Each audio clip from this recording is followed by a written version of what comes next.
Bienvenue à chacune, à chacun ici dans la chambre haute de la Maison Bleu Ciel.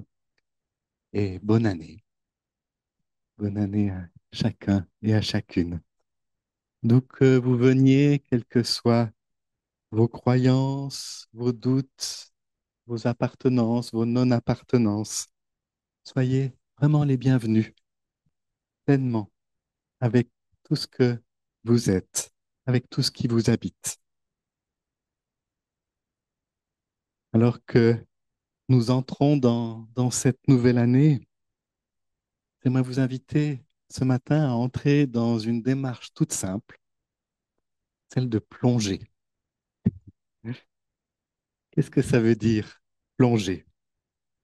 Plonger, c'est accepter de descendre dans les profondeurs de notre être, peut-être là où nous n'avons jamais osé descendre. Vous savez, nous vivons souvent à la surface de, de nos êtres, encombrés par des pensées, par des attentes, par des peurs, par des jugements. Ça constitue comme une couche qui nous empêche parfois de voir clairement, d'entendre peut-être ce qui est vraiment essentiel, mais parfois même de ressentir pleinement la vie. Donc plonger, c'est descendre et oser aller au-delà de tout cela, comme entrer dans une eau pure qui va venir laver tout ce qui n'a plus lieu d'être. Imaginez-vous en train de plonger dans un lac. Bon, c'est peut-être pas la saison, quoique, quoique, il y en a peut-être parmi vous qui le font chaque jour de l'année. Mais imaginons qu'il fasse peut-être un tout petit peu plus chaud. Imaginez la fraîcheur de l'eau qui emporte les poids inutiles, les pensées répétitives, les blessures peut-être que nous portons depuis longtemps. Plonger, non pas pour fuir, mais pour renaître, pour laisser derrière nous tout ce qui nous encombre, tout ce qui empêche de voir, tout ce qui nous empêche de ressentir. Plonger, c'est aussi se reconnecter à ce silence intérieur, à cet espace où la vie nous appelle. Et puis plonger, c'est aussi être lavé, comme je le disais, être lavé de tout ce qui alourdit peut-être mon cœur et mon esprit. Peut-être une vieille blessure qui encombre encore mon cœur, qui n'a jamais trouvé la paix. Peut-être une relation qui m'épuise. Peut-être aussi une croyance que je peux remettre en jeu au moment où je plonge. Peut-être aussi encore une blessure d'amour. Et si je lâchais tout ça, qu'est-ce que je pourrais entendre? Peut-être une voix douce, une voix discrète, celle de l'amour inconditionnel qui murmure que je suis déjà aimé, déjà libre. Donc je vous invite à plonger avec confiance, avec simplicité.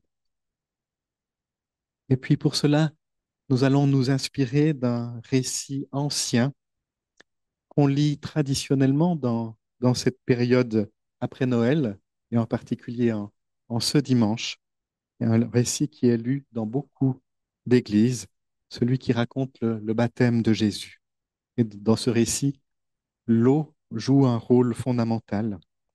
euh, Et et le plongeon, c'est simplement la traduction du mot baptisé, baptizein, en grec ancien, ça veut dire plonger, simplement, ou se plonger. Donc, plongeons ensemble. C'est ce à quoi je vous invite aujourd'hui. Donc, comme d'habitude, je vous invite à entrer dans ce temps comme une expérience, comme un temps où on peut se laisser ressentir, se laisser goûter à ce qui est à l'intérieur, voir ce qui se passe au travers des mots, au travers des chants, au travers du silence. Vivre tout cela comme une expérience où je me laisse guider par ce que je ressens, parce que ce qui est là, au-dedans de moi. Vous connaissez le déroulement qui est le même que nous avons d'habitude. Donc après ce temps d'introduction, nous allons chanter, puis entrer dans une méditation guidée autour de cette eau dans laquelle nous sommes invités à plonger. Et puis on aura un long temps de silence, et puis je reviendrai sur ce thème, euh, donc avec un apport autour de l'essentiel, et puis nous aurons un temps d'échange, tant avec vous qui êtes ici qu'avec vous qui êtes avec nous par Zoom. Et puis nous terminons avec un chant, une bénédiction et des annonces. Voilà, je vous invite donc à chanter. Yeshua, Yeshua, Yeshua, Yeshua, dans le souffle et la vigilance.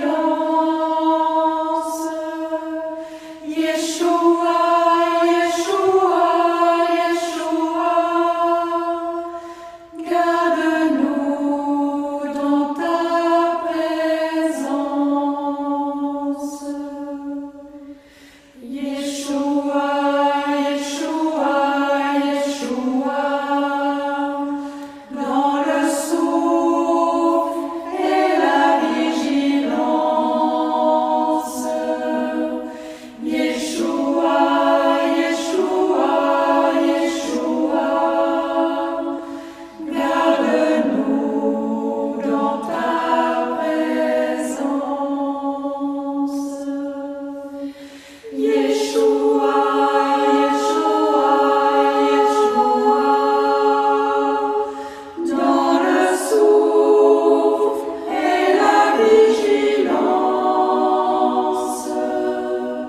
Yeshua, Yeshua, Yeshua, garde-nous dans ta présence. Yeshua, Yeshua, Yeshua, dans le souffle et la vigilance.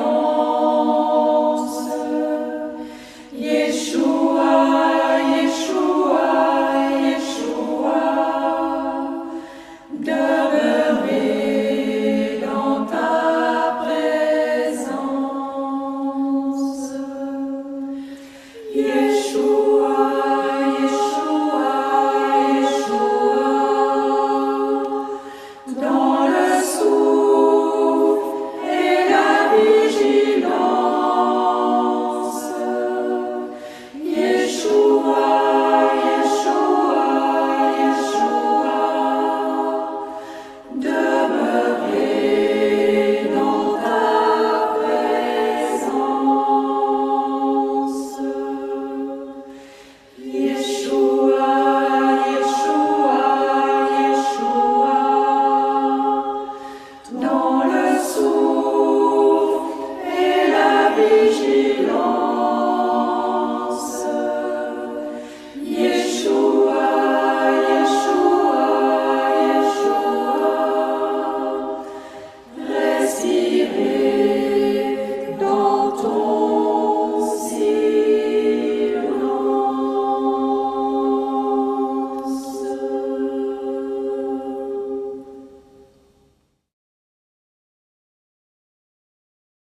Je vous invite donc à entrer dans un temps de méditation, de silence.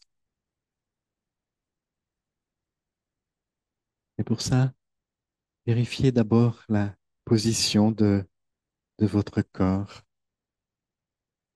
Sentez les points de contact avec le sol, avec la chaise, avec le banc.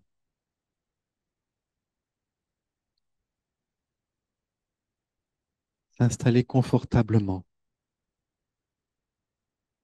dans une position où votre corps peut simplement être bien et votre esprit s'apaiser.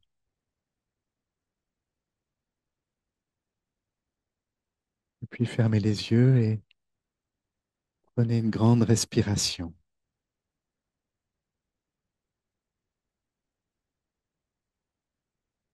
pour être là, être pleinement là.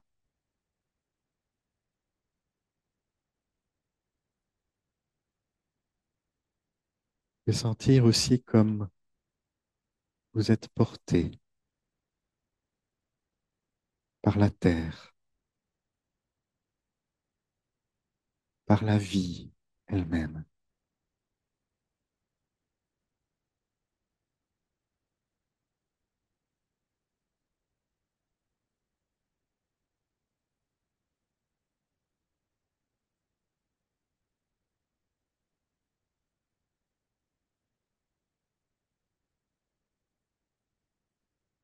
Et imaginez maintenant que vous vous tenez au bord d'un lac.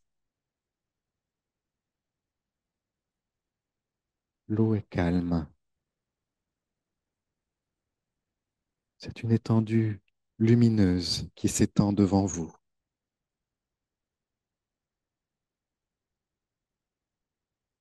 Et cette eau elle n'est pas seulement extérieure, elle est en vous aussi, comme un symbole d'accueil, de renouveau, de calme, de paix.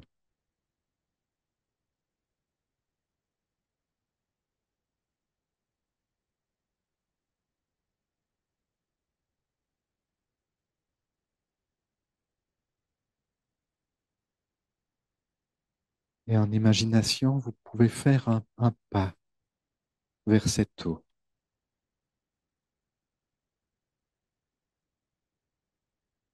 sentir sa fraîcheur contre vos pieds, sa douceur qui vous enveloppe.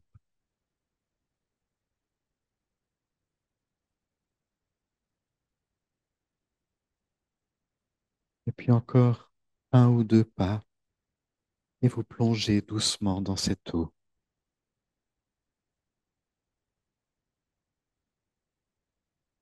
Sentez comment elle vous porte,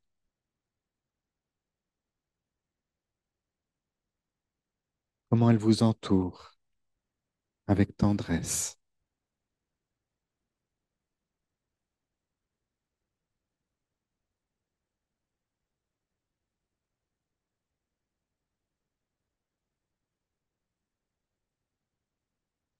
Laissez-la vous laver de ce qui vous encombre.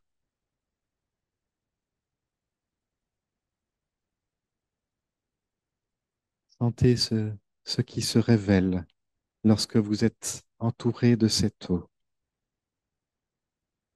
Quelle expérience, quel jugement, quelles croyances viennent être rencontrées, mis en lumière.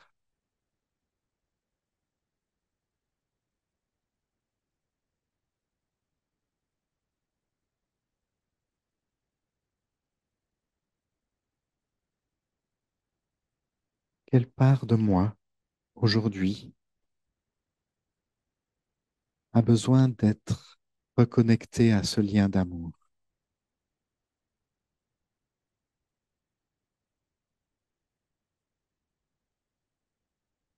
Peut-être est-ce une part qui a des pensées répétitives ou des jugements sur vous-même ou sur les autres, ou des peurs que vous portez encore.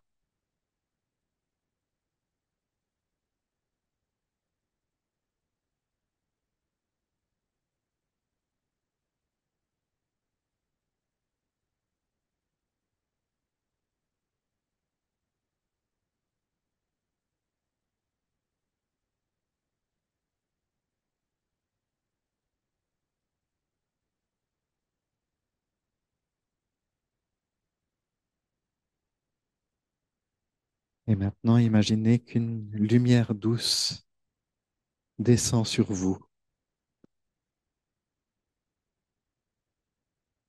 Elle touche chaque partie de votre être, illumine votre cœur.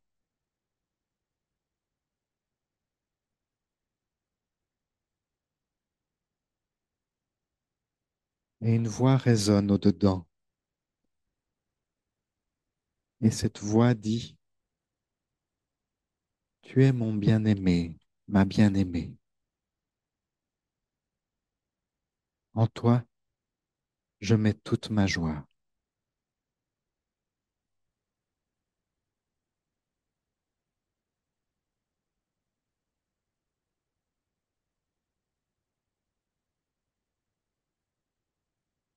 Prenez un moment pour recevoir ces mots.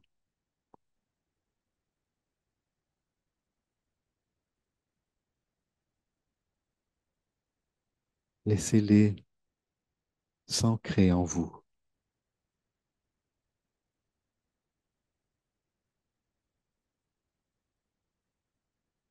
Ils ne demandent rien.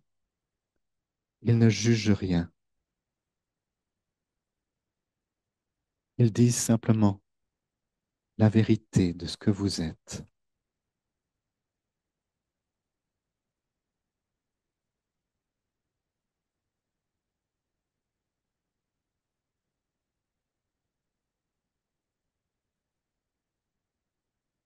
Vous êtes l'enfant bien-aimé de la vie.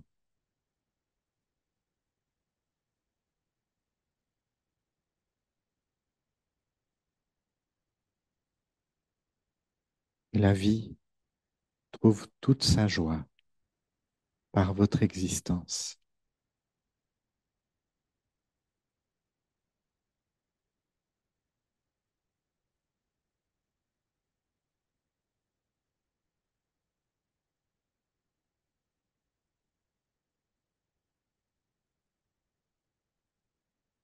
Tu es ma bien-aimée, mon bien-aimé. En toi, j'ai mis toute ma joie.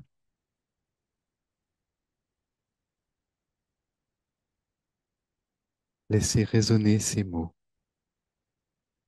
dans le silence qui descend maintenant en vous.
Toi, l'au-delà de tout et l'au-dedans de nous. Tu nous appelles à plonger dans la vie avec courage et légèreté, à plonger dans cet instant, dans cette journée, dans cette année.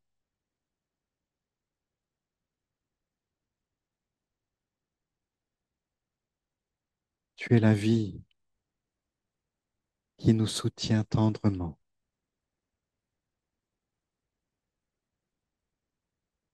Ton amour infini nous suffit.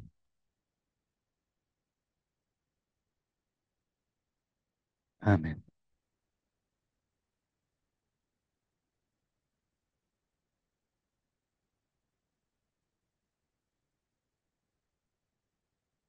Plonger et se laisser nommer par l'amour. Le récit du baptême de Jésus peut être lu comme une invitation universelle à plonger et à nous reconnaître aimés par la vie infinie. Je vous le, je vous le lis donc, vous l'avez sous les yeux pour ceux qui sont ici, pour ceux qui sont en Zoom, il est dans l'évangile de Matthieu à partir du verset 13. Venant de Galilée, Yeshua arrive au Jourdain vers Yohanan pour être plongé par lui. Mais Yohanan s'opposait vigoureusement à lui, en disant, moi, j'ai besoin d'être plongé par toi, et c'est toi qui viens à moi? Yeshua lui répondit, laisse faire maintenant. C'est ainsi qu'il nous faut accomplir ce qui est juste. Alors, il le laissa faire. Plongé, Yeshua remonta aussitôt de l'eau. Et voici, les cieux s'ouvrirent pour lui, et il vit le souffle de Dieu descendre comme une colombe et venir sur lui. Il y eut une voix venant des cieux qui dit, celui-ci est mon fils bien-aimé, en qui j'ai placé toute ma joie.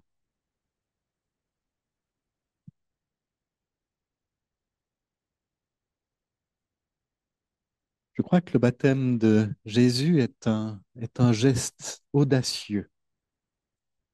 Est-ce qu'on peut le comprendre comme un choix fait par lui de se dépouiller de ses identités superficielles, de laisser tomber les constructions de l'ego.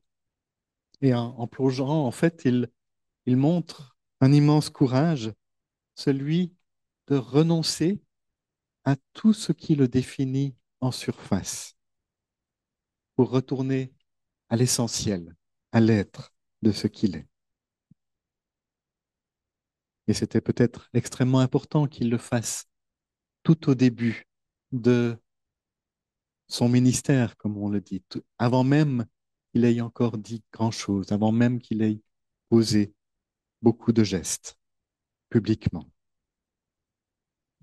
Plonger, c'est en fait oser abandonner ses masques, ses croyances limitantes, ses peurs, même quand ces peurs, ces masques peuvent parfois ressembler à des piliers dans nos existences. Christiane Singer l'exprime magnifiquement. Il dit d'abord ceci, y a-t-il pire que de traverser la vie sans houle, sans naufrage, que de rester à la surface des choses, à danser toute une vie au bal des ombres? Et puis elle ajoute, et c'est ce qui est noté sur cette feuille, il est des heures où tout ce qui nous encombre doit être abandonné. Il faut consentir à perdre nos certitudes, nos protections, pour entrer nus dans le bain de la vie. Plonger, c'est donc une invitation à descendre dans un inconnu, à quitter nos zones de confort pour toucher la vérité qui nous habite. En fait, c'est pas se perdre, même si notre ego ou des parts de nous auront cette impression-là.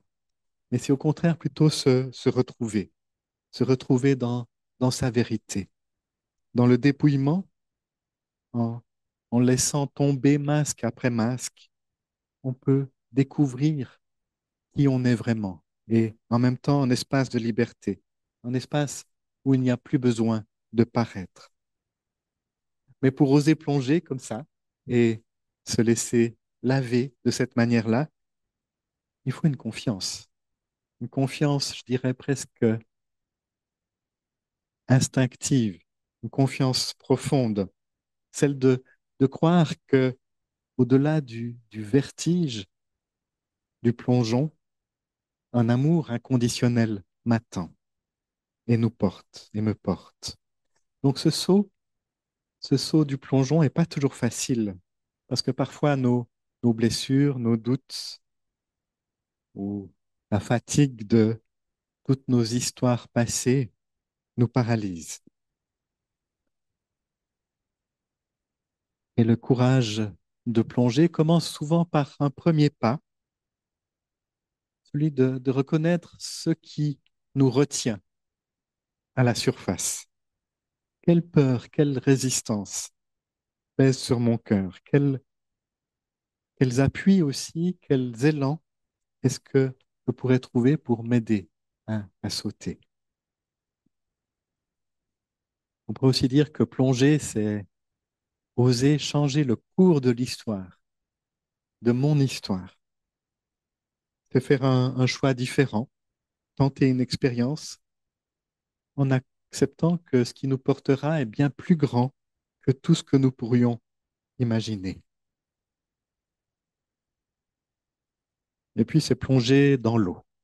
L'eau, c'est un symbole universel et puis en même temps un mystère. L'eau nous accueille sans condition.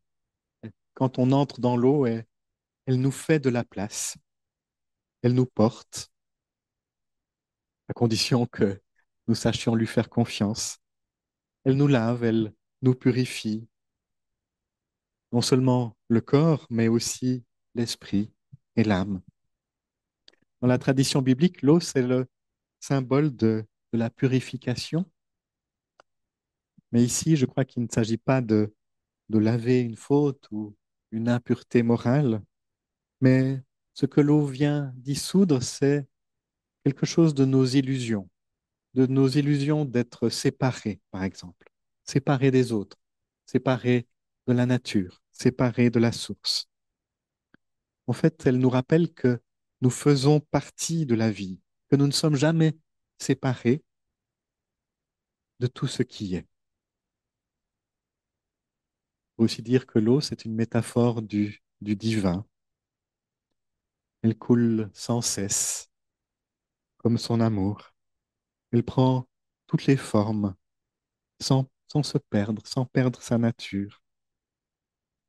L'eau, elle purifie simplement, sans effort, sans, simplement en existant. Et donc, en se plongeant dans l'eau, on devient en quelque sorte comme elle, devient ouvert, en harmonie avec le courant de la vie. Mais au fond, de quoi avons-nous besoin d'être lavés? Je vois cinq éléments dont nous aurions besoin d'être lavés. La première, ou le premier de ces éléments, j'ai déjà dit en quelques mots, c'est l'illusion de la séparation. Je crois que c'est la grande illusion de nos vies. C'est de croire que nous sommes séparés du divin, de la source, mais aussi des autres, mais aussi de la nature, parfois même de nous-mêmes aussi. Nous nous identifions à notre moi, à notre mental, à nos rôles sociaux, Et en faisant cela, nous oublions que nous sommes un, une, avec tout ce qui est, avec la vie. Très concrètement, par exemple, ça peut être vivre dans une vie où je suis complètement immergé dans une mentalité de moi contre les autres, comme si la vie était une compétition, comme s'il faudrait sans cesse se protéger. Ou bien un autre exemple de cela, c'est quand je me sens isolé, même s'il y a des proches autour de moi, parce que je me sens fondamentalement différent ou incompris. Être lavé par l'eau, c'est laisser tomber ces frontières illusoires qui nous isolent. C'est nous rappeler que nous sommes immergés dans l'océan du divin. Nous sommes comme une vague qui fait partie de cet océan. Il y a une deuxième chose dont nous avons peut-être besoin d'être lavés. Ce sont nos conditionnements, nos pensées, nos croyances, qui, qui sont comme des voiles qui viennent obscurcir notre conscience. Nous avons accumulé, nous accumulons sans cesse des idées sur ce que nous devrions être, sur ce qui est bien et mal, sur ce que signifie réussir ou échouer. Et toutes ces constructions que nous échafaudons à l'intérieur de nous-mêmes limitent notre capacité à être pleinement dans l'instant présent. Par exemple, on peut croire que notre réussite ne dépend que, ou plutôt que notre valeur ne dépend que de nos réussites, de nos possessions, de l'image que nous donnons. Ou bien peut-être que dans nos constructions, on a adopté sans vraiment réfléchir des idées comme je dois toujours être fort, être forte, ou je ne mérite pas d'être heureuse. L'eau vient laver ces conditionnements pour nous inviter à abandonner ce qui est au fond transitoire et nous appeler à revenir à ce qui est notre véritable essence. Et puis, il y a une troisième chose dont l'eau peut nous laver, ce sont nos blessures émotionnelles. Je les appelle comme ça. Toutes ces histoires qui viennent peut-être de l'enfance, des relations aussi que nous vivons, des expériences de vie, des blessures qui ont engendré des peurs, des ressentiments, peut-être des mécanismes de défense. On peut par exemple rester très longtemps prisonnier d'un vieux conflit non résolu ou ressentir de la colère envers quelqu'un qui nous a blessés et qu'on n'a jamais réussi à pardonner. Ou bien on peut se laisser guider instant après instant sans nous rendre compte par la peur, par une peur profonde, une peur de l'abandon, une peur du rejet, de l'échec aussi.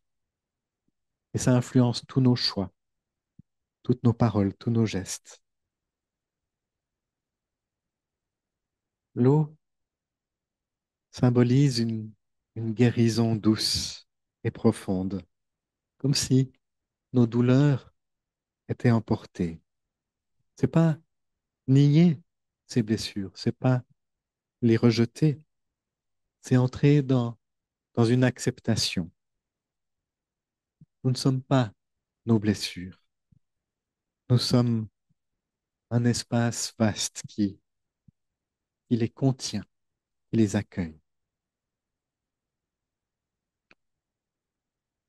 Et puis il y a une quatrième chose, un quatrième élément, c'est l'ego et ses prétentions.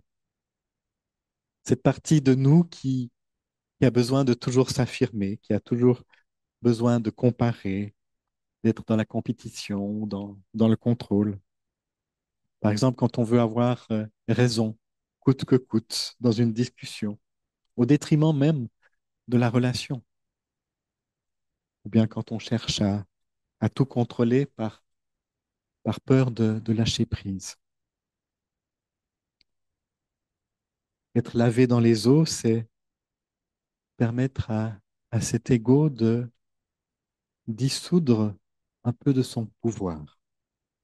Donc, c'est pas pour le détruire, mais c'est pour l'intégrer dans une identité plus vaste, dans cet espace d'unité avec tout ce qui est. Et puis, il y a un cinquième élément, une cinquième chose dont nous avons peut-être besoin d'être lavés. Un élément peut-être étonnant, c'est l'amour inconditionnel. Et en fait, la peur, la peur de cet amour inconditionnel. Parce que être aimé vraiment, ou aimer inconditionnellement tout ce qui est, ça nous demande de lâcher nos protections, nos armures. Parfois, on refuse de se montrer vulnérable simplement par peur d'être jeté, ou on évite de s'engager dans une relation amoureuse ou d'amitié par peur de perdre son indépendance ou d'être déçu. Être lavé, c'est laisser tomber cette peur, accepter de ne plus se cacher, s'offrir pleinement à la vie, entrer dans une confiance profonde, peut-être avec une grande vulnérabilité. Une vulnérabilité qui révèle en fait que nous sommes toujours et déjà aimés.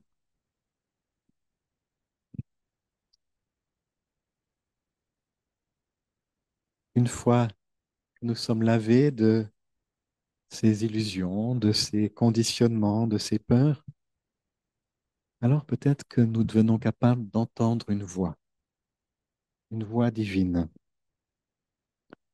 Après le baptême, une voix proclame, celui-ci est mon fils bien-aimé, en qui j'ai placé toute ma joie.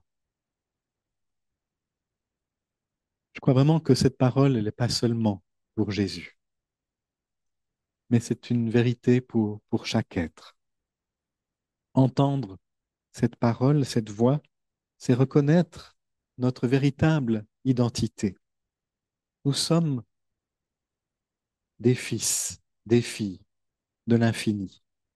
Nous sommes des enfants du divin. Nous sommes, au fond, l'expression de l'amour infini. Nous ne sommes pas des êtres séparés, mais des enfants bien-aimés de la vie elle-même.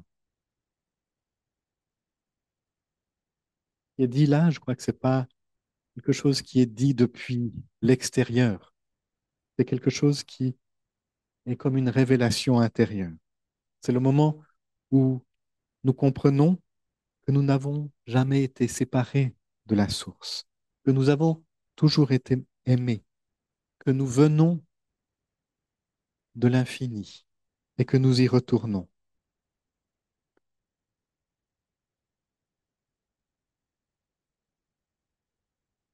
En fait, on pourrait dire, pour revenir à l'eau, que l'eau n'efface pas ce que nous sommes, mais tout ce que nous ne sommes pas, nous ramène à ce que nous sommes vraiment, à notre vraie essence, à cette identité divine en nous. Dans notre quotidien, nous sommes très souvent assaillis par toutes sortes de voix, toutes sortes de messages, toutes sortes d'éléments qui viennent peut-être nous juger, nous comparer, nous diviser intérieurement. Si nous entendons cette voix de l'amour qui nous appelle bien-aimés, alors cela nous réoriente vers notre nature profonde. C'est vraiment sentir que dès le commencement, dès même notre naissance, nous sommes déjà un, avec l'amour, avec la lumière, avec la joie du divin.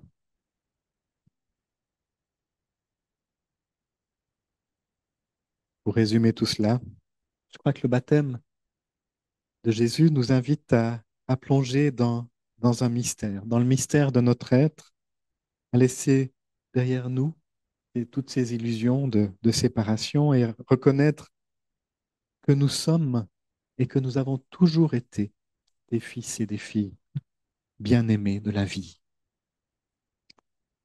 Donc en ce début d'année, je vous invite à plonger, à plonger ensemble pour laisser l'eau de la vie nous laver de ce qui nous pèse et puis pour réentendre cette voix de l'amour qui nous rappelle ce que nous sommes déjà, qui nous rappelle que nous sommes déjà, ici et maintenant, profondément aimés.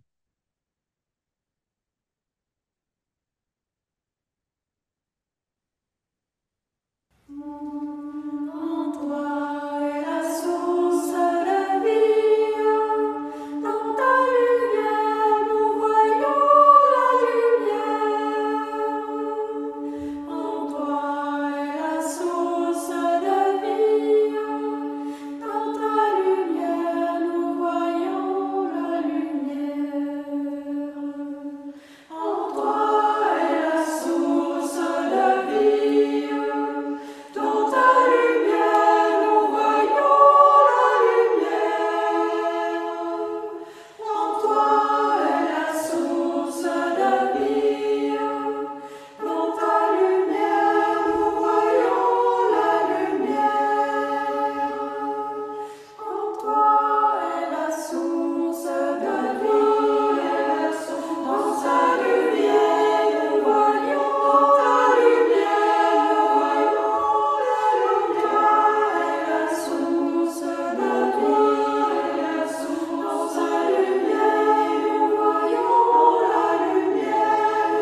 lumière, en toi est la source de vie, dans sa lumière, nous voyons la lumière, en toi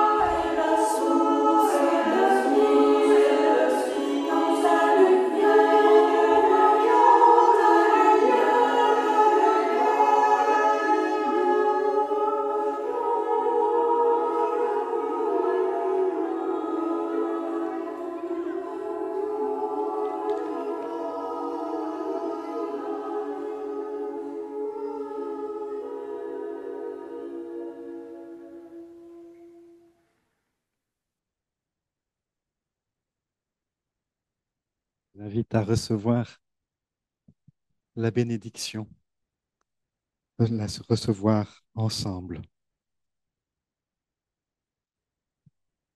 L'au-delà de tout et l'au-dedans de nous nous bénit en disant que l'eau de la vie nous accompagne sur notre chemin, qu'elle lave nos craintes, nos doutes et tout ce qui nous alourdit, pour nous laisser légers, ouverts, pleinement vivants. Que cette année soit un plongeon dans l'amour qui nous porte déjà,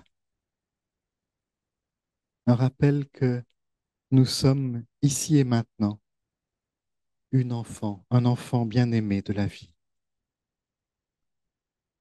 et que chaque instant soit une invitation à plonger encore plus profondément dans la joie, dans la paix, dans l'unité, avec avec tout ce qui est. Allons en paix et portons cette bénédiction avec nous, dans nos gestes, dans nos paroles, dans notre présence au monde. Amen.